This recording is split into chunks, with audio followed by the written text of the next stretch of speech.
ایک صاحب میرے پاس آئے، کہا رزق کم ہے، کچھ عرصے کے بعد پھر ملا، کہا اس مشق اور محنت پہ اللہ پاک نے واقعی میرا رزق کھول دیا ہے اور میرا رزق وسیع کر دیا ہے اور میرے رزق میں راحت، رحمت اور برکت ہے۔ تو اللہ سے کبھی بھی نا رزق ایک نہ مانگیے گا، کبھی بھی رزق ایک نہ مانگیے گا، ہمیشہ اللہ سے 2 رزق مانگے۔ اور قرآن کی بد دعا بہت سخت بد دعا ہوتی ہے، اور قرآن کی بد دعا سے بچو۔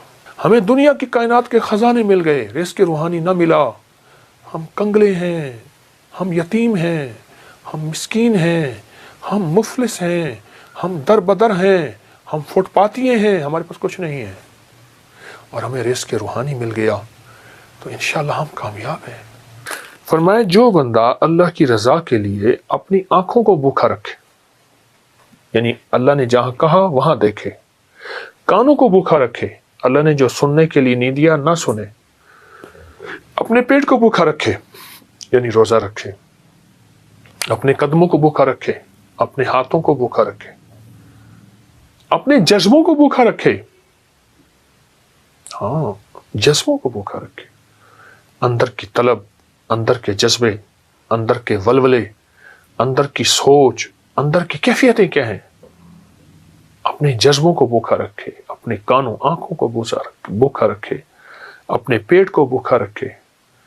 میں اللہ پاک خوش ہو کے کہتے ہیں میرے بندے، میں تیری نسلوں کو فقر سے بچاؤں گا، غربت سے بچاؤں گا، تنگ دستی سے بچاؤں گا۔ ساری دنیا میں زمین تانبے کی بن جائے، سورج سوا نیزے پہ آ جائے، اگنے اگانے کے لیے کوئی چیز نہ ہو، پر میرے بندے تجھے میں بھوکا نہیں رکھوں گا اور تیری نسلوں کو بھوکا نہیں رکھوں گا، اور غیب کے خزانے سے انہیں کھلاؤں گا، اور غیب کے خزانے سے انہیں پلاؤں گا، اور غیب کے خزانے سے ان کو کھلا پلا کے تجھے بتاؤں گا کہ میں ایسے کھلاتا ہوں اور میں ایسے پلاتا ہوں۔ میں آپ کو ایک عجیب واقعہ سناؤں۔ ایک صاحب میرے پاس آئے، کہا رزق کم ہے، میں نے کہا اپنی نظروں کو پاک رکھ، اپنے کانوں کو پاک رکھ، اپنے جذبوں کو پاک رکھ، اپنی تنہائیوں کو پاک رکھ۔ مجھ سے کہنے لگا ہو گیا، کوئی وظیفہ بتائے۔ میں نے کہا یہ بہت بڑا وظیفہ ہے، اور اس میں مشق کرنی پڑتی ہے، اور اس میں محنت کرنی پڑتی ہے، اس میں بہت سارا کچھ جو ہے وہ نچھاور کرنا پڑتا ہے، اور بہت سی چیزیں چھوڑنی پڑتی ہیں اس ایک چیز کو حاصل کرنے کے لیے۔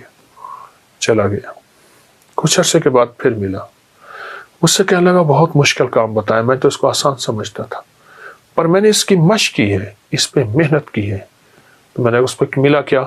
کہا اس مشق اور محنت پہ اللہ پاک نے واقعی میرا رزق کھول دیا ہے اور میرا رزق وسیع کر دیا ہے اور میرے رزق میں راحت، رحمت اور برکت ہے۔ یہ کمال چیز ہے اور زبردست چیز ہے۔ اپنے جذبوں کو، اپنی تنہائیوں کو، اپنے وجدان کیفیات کو پاک کریں گے انشاءاللہ، نظروں کو صاف پاک کر کے اللہ سے رزق کی وسعت مانگیں گے اور رزق کی برکت مانگیں گے اور عافیت مانگیں گے، تو انشاءاللہ ہم دنیا میں بھی کامیاب ہوں گے اور آخرت میں بھی کامیاب ہوں گے۔ ہماری دنیا بھی کامیاب ہوگی، ہماری آخرت بھی کامیاب ہوگی، اور ایسی کامیابی ہوگی جس کو کوئی دنیا کی طاقت ناکام نہیں کر سکتی، جس کو اللہ کامیاب کرنا چاہے۔ اللہ سے 2 رزق مانگنے ہیں، اے اللہ رزق روحانی بھی عطا فرما، رزق جسمانی بھی عطا فرما۔ لیکن مجھے دسترخوان مولا وسیع چاہیے، آقا وسیع چاہیے، کریم وسیع چاہیے۔ رزق روحانی کیا ہے؟ رزق جسمانی تو وافر مقدار میں ہمیں مل چکا ہے، رزق روحانی کیا ہے؟ یہ تسبیح، یہ ذکر، یہ اعمال، یہ تلاوت، یہ گناہوں سے بچنا، اس کی نافرمانی سے بچنا، کملی والے پہ درود و سلام، اور حضور کے آل و اصحاب سے محبت، یہ اولیاء کا ادب، یہ سارا رزق روحانی ہے۔ اللہ سے دونوں رزق مانگنے ہیں، رزق جسمانی بھی اور رزق روحانی بھی، اللہ سے دونوں مانگنے ہیں۔ دونوں رزق اللہ کے خزانوں سے لینے ہیں ہم نے، اور اللہ کے خزانوں سے دونوں رزق انشاءاللہ ملیں گے۔ عمر رضی اللہ تعالی عنہ کا ایک فرمان بتاؤں۔ آپ کا فرمان ہے، مجھے اس بات کا فکر نہیں کہ دعا قبول ہوتی ہے یا نہیں، مجھے تو اس بات کا فکر ہے میں کتنا وقت دعاؤں میں لگاتا ہوں، کتنا وقت دعاؤں میں لگاتا ہوں۔ اچھا، ہاتھ اٹھا کے دعا مانگنا ایک بہت بڑا عمل ہے۔ کچھ دعائیں ایسی ہوتی ہیں جو اللہ اور بندے کے درمیان ہیں، اور وہ دل کے اندر سے نکل رہی ہوتی ہیں اور دل کی گہرائیوں سے نکل رہی ہوتی ہیں، وہ اندر کی کیفیتوں سے نکل رہی ہوتی ہے، وہ اندر کے وجدان سے نکل رہی ہوتی ہے۔ کچھ دعائیں ایسی ہوتی ہیں، کچھ دعائیں ایسی ہوتی ہیں، ہاں وہ دعائیں مانگیں، وہ دعائیں اللہ کے خزانوں سے ہم لینے والے بن جائیں۔ تو اللہ سے کبھی بھی نا رزق ایک نہ مانگیے گا، کبھی بھی رزق ایک نہ مانگیے گا، ہمیشہ اللہ سے دو رزق مانگے، رزق روحانی اور رزق جسمانی۔ روحانی رزق آج تک نہیں سنا، وہ یہ ہے اچھا ہمارے گھر میں روحانی دسترخوان لگتا ہے، جسمانی دسترخوان تو لگتا ہے، ٹیبل پہ نیچے کہیں دسترخوان پہ لگتا ہے، کیا روحانی دسترخوان بھی لگتا ہے؟ اس کو سوچیں۔ اگر روحانی دسترخوان نہیں لگتا تو آج کے بعد روحانی دسترخوان لگائیں۔ تلاوت روز ایک پارہ پڑھ لیں، نہیں پڑھ سکتے ایک پاؤ پڑھ لیں، نہیں پڑھ سکتے ایک ورق پڑھ لیں، قرآن کی زیارت کریں۔ میں ایک مری میں ایک جگہ جانا ہوا تو وہاں انہوں نے کہا ہمارے گھر میں کسی نے جادو کیا ہوا ہے، ہمارے گھر میں مشکلات ہیں، مسائل ہیں، الجھنیں ہیں، ناکامیاں ہیں، پریشانیاں ہیں، بہت زیادہ پریشانیاں تھیں۔ تو اللہ پاک نے دل میں ڈالا، کشف وغیرہ کے دعوے تو کر نہیں سکتا۔ میں نے کہا آپ کے گھر میں قرآن کی بد دعا ہے، اور پھر میں نے انہیں ایک واقعہ سنایا۔ ایک بہت بڑے درویش تھے، وہ ہر سال ایک جگہ جاتے تھے، چند دن وہاں گزارتے، لوگوں کو اللہ اللہ سکھاتے۔ تو انہوں نے کہا حضرت ہمارے یہاں قریب ایک گاؤں ہے، بستی ہے، ان کے لوگ بہت پریشان ہیں، آپ وہاں بھی تشریف لے جائیں۔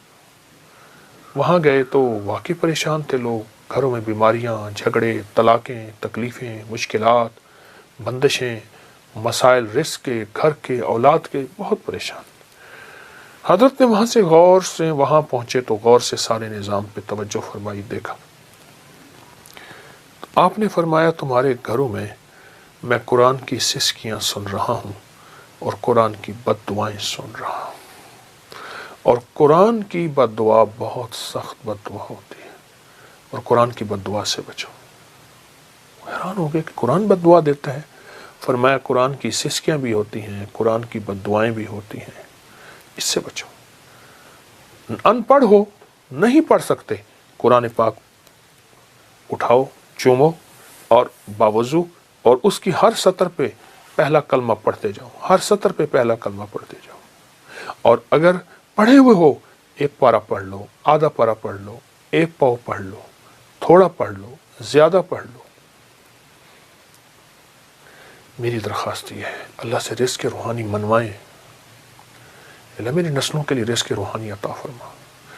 ہمیں دنیا کی کائنات کے خزانے مل گئے، رزق روحانی نہ ملا، ہم کنگلے ہیں، ہم یتیم ہیں، ہم مسکین ہیں، ہم مفلس ہیں، ہم در بدر ہیں، ہم فٹ پاتیے ہیں، ہمارے پاس کچھ نہیں ہے، اور ہمیں رزق روحانی مل گیا تو انشاءاللہ ہم کامیاب ہیں۔